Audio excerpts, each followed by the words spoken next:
የጦርነቱን አዋጅ፣ የቤተ ክርስቲያን መቃጠል፣ የክርስቲያኖች ስደት አለቀሱ። ማረን አሉ፣ አድነን አሉት። የድንግል ማርያም ልጅ መድኃኔዓለም መጣና መሐመድን ወደዛ ጣለው። ቤተ ክርስቲያን ጉዞዋን ቀጠለች። በአሸናፊነቷ የሄደችው የድሏ ምስጢር ክርስቶስ ነው።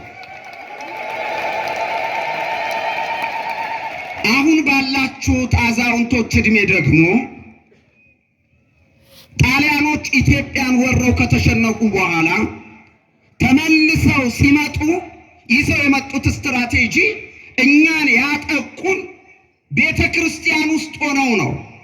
ቦምብ የሚጥሉ አውሮፕላኖቻችን የኢትዮጵያ ሰራዊት የሚገኘው ቤተ ክርስቲያን ላይ ነውና ቤተ ክርስቲያን ላይ ቦምብ ጣሉ ተብለው ተላኩብን። እዚህ በኃይለ ሥላሴ ዘመን የሆነ ነው። ሽማግሌዎቹ ታውቃላችሁ።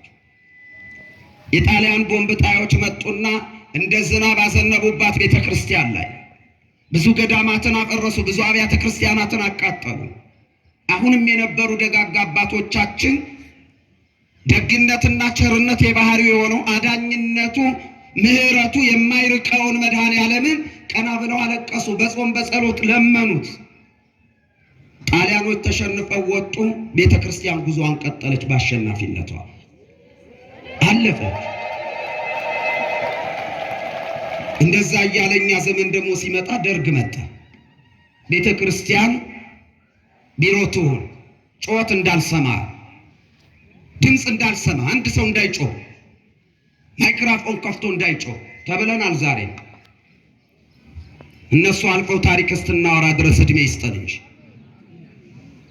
አለፈ። ቤተ ክርስቲያን ትዘጋ ያሉት የሉም። እነሱ ቤተ ክርስቲያን ደጅ መጥተው እየለመኑ ፍርፋሪ በሉ። የምሕረት ደጅ ስለሆነች ባለፈው የነበረውም ስርዓት መጣ። አይጎዶ አጎዳድ ቤተ ክርስቲያንን ፈትኗት ሄደ። በብሔርና በቋንቋ አስባችሁ የምትቀየሙ ሰዎች ካላችሁ ወላዲት አምላክ ምስክሬ ናት። ከዚህ ነፃ ነኝ። ኢህአዴግ መንግስት መጥቶ ቤተ ክርስቲያንን ልትናቅ በሚከባት ልክ አስናቃት። ሴት ልጅ ቀሚሷ ሲገለብ ተዋረደች ይላሉ አባቶቻችን። አዋረዳት። ዘረኝነት ከተተባት፣ ሌቦች ከተተባት። ምን ቀራት ቤተ ክርስቲያን? በአደባባይ ተዋረደች፣ በአደባባይ ተሰደበች። የሚገባ ገቢዎቿ ወርቅና ብሮቿ በአደባባይ ተዘረፉ። ቸር ነው ስለ ገዳማውያኑ ብሎ እነሱንም አሻገረል። ይሄው አለች ቤተ ክርስቲያን። ዛሬም ያሉት ይሻገራሉ፣ ዛሬም ያሉት ያልፋሉ። ቤተ ክርስቲያን ግን ትሻገራለች። ምንም ጥያቄ የለም። ይህ እዚህ የሚሰብካችሁ ቄስ ስብከት ሳይሆን የሲኦል ደጆች አይችሏትም ብሎ ቃል ኪዳን የሰጣት መድኃኔዓለም ሰው አይደለም፣ አይዋሽም። ሙሴ እንዳለ በኦሪት ዘኍልቍ ምዕራፍ 23 ቁጥር 19 ላይ እግዚአብሔር በአንደበቱ ሐሰት ይናገር ዘንድ ሰው አይደለም። የሲኦል አበጋዝ አይችሏትም። እንኳን ምድራውያን ሰዎች በምድራውያኑ ፍቃዱን በሚፈጽሙ በሚያስፈጽሙ የአጋንንት ሰራዊቶቹ በሰራዊቶቹ አድሮ ቤተ ክርስቲያንን ልጉዳት ቢል እንኳን እነሱ ያልፋሉ እንጂ ቤተ ክርስቲያን አታልፍም። ክብር ለሱ ይሁን። አንዳንዶች እንዲህ አይነት ወንጌሎች እንዲህ አይነት እውነቶች ሲነገሩ ማገናኘት የሚፈልጉት ከፖለቲካ ጋር ነው። የኔ ፖለቲካ ክርስቶስና ቤተ ክርስቲያን ነው፣ አይመለከተኝም ሌላ ጉዳይ። ማንም በጥፋቱ ንስሐ ይገባ ዘንድ የእግዚአብሔር እውነት ገልጦ ማስተማር ያስፈልጋል። የእግዚአብሔር እውነት ካልገለጥን እያሽሞነሞንን የምንኖርበት ዘመን አይደለም። ታቅዶልናል፣ ታውጆልናል።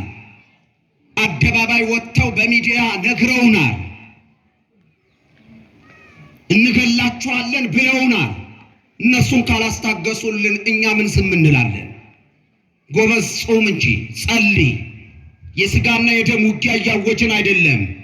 የእምነት ሰይፍ የሆነውን ጾም አንሳ። የእምነት ሰይፍ የሆነውን ጸሎት አንሳ። የእምነት ሰይፍ የሆነውን ትዕግስትህን ያዝ። እግዚአብሔር ጋር ቆም። ቤተ ክርስቲያንን አንጽ፣ አብዛ። አዋጁ ይሄ። መናፍቃኑ በብዙ ቋንቋ እንደኛ ቀሚስ ለብሰው ቆብ አድርገው መሃላችን አሉ።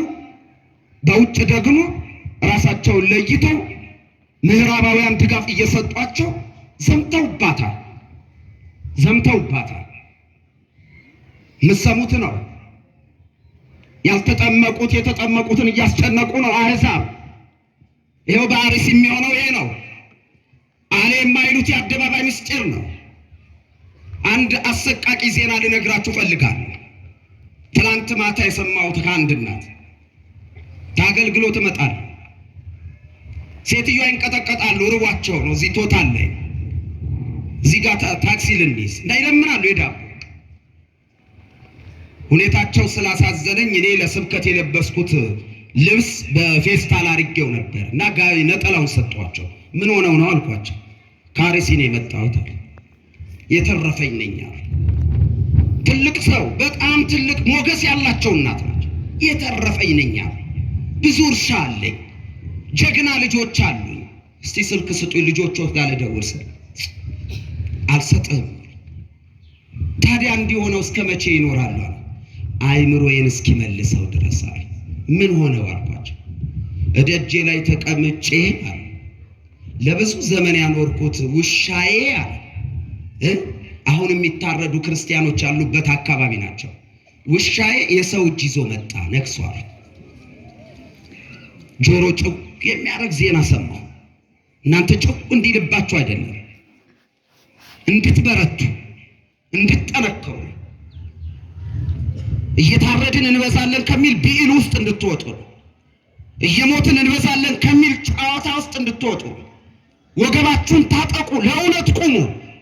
የመጀመሪያው በሃይማኖት ላይ የሚመጣው መከራ ማቆም የምንችለው የመርከቧን ማዕበል ጸጥ ያደረገው ክርስቶስን እንደ ሐዋርያት እንደ አንድ ልብ መካሪ እንደ አንድ ቃል ተናጋሪ ሆነን ንስሐ ገብተን ተመልሰን ስንጾም ስንጸልይ እሱ መጥቶ ተዋጊ ይዋጋል። እግዚአብሔር ቤተ ክርስቲያን ምንድነው የሁሉ መከራ እየደረሰባት ለምንድነው ያለችው ካላችሁት፣ ኢትዮጵያ ውስጥ ቤተ ክርስቲያን ለ2000 ዓመት ያህል በኢትዮጵያ ውስጥ ስትኖር መከራ ሁሉ አሁን የነገርኳችሁን እያለፈች ዛሬ የደረሰችው የድሏ ምስጢር ድል አድራጊው ክርስቶስ ከሷ ጋር ስላለ፣ አሸናፊው ክርስቶስ ከሷ ጋር ስላለ፣ እሱን ይዛ ያሮጠችበት ዘመን፣ ለብቻዋ የሮጠችበት ዘመን የለም።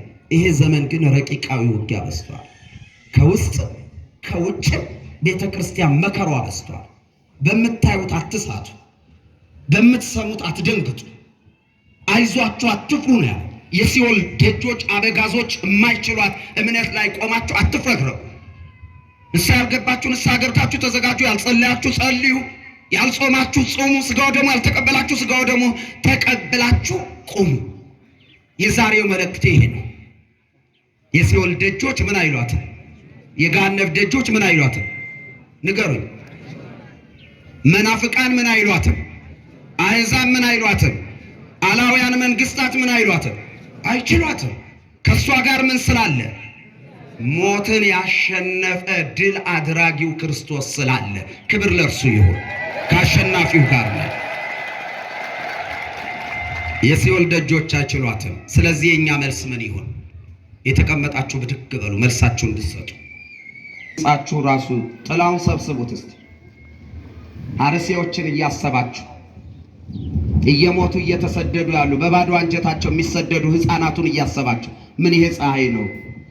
ፀሐዩማ አልፎ እኮ አሁን ጥሩ አየር ላይ ነው ያለ ነው። ንፋስ ነው እየነፈሰ ያለ። ቤተ ክርስቲያንን ትወዷታላችሁ? እስቲ ከፍ አድርጋችሁ አሳዩኝ። እጃችሁ ኪሳችሁ እንዳይገቡ ተጠንቀቁ። ቤተ ክርስቲያንን ትወዷታላችሁ? ትወዷታላችሁ?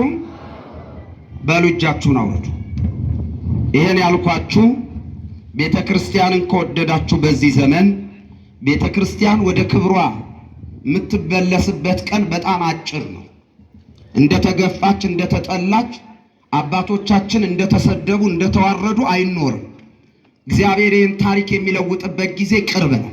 ምዕመናን ከግብፅ ቤተ ክርስቲያን ክርስቲያኖችና አሁን ከነገርኳችሁ በፊልጵስዩስ በኬልቄዶንያ አውራጃ ውስጥ ከነበሩ ክርስቲያኖች አሁን ካሉት ክርስቲያኖች የውዳሴ ማርያም ደራሲ የሆነው ቅዱስ ኤፍሬም ከነበረባት አገር ከሶሪያ ክርስቲያኖች ምን መማር አለብን ካልን ቤተ ክርስቲያናችንን ጎዶሎዋን እየሞላን ማሻገር ነው የኛ። ምኗን እየሞላን? የኛን ጎዶሎ ማን ይመላል?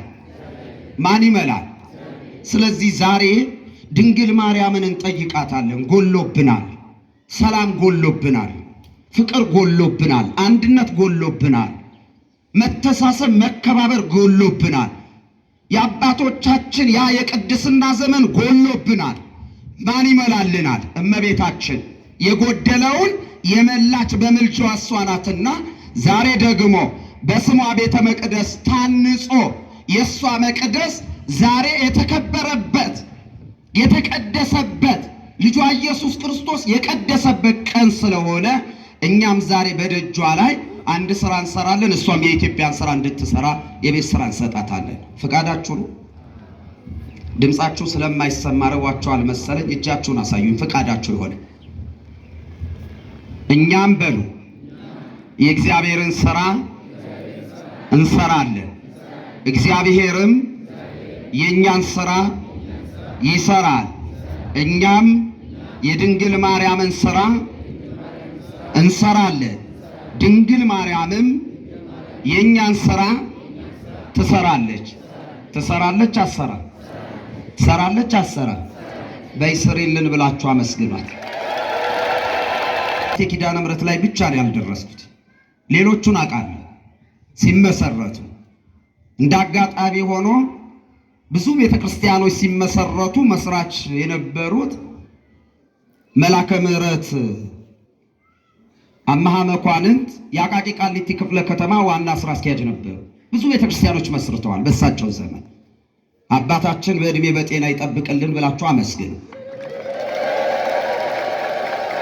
ደግሞ የኛ የሁላችን አባት ይችን ቤተክርስቲያን ለዚህ ክብር ያበቋት ክቡር መላከ ፀሐይ መምህር አብይ መሸሻ ሰለቸኝ አይልም እንዴ ሰው? አሁን መላከ ምሕረት ቢናገሩ ከኔ በላይ ነግሯቸዋል። አረዛ ቦታ ሰለቸኝ በቃኝ ብሎ እኮ ደብዳቤ የሚያስገቡ ደጅ የሚጠኑ አሉ።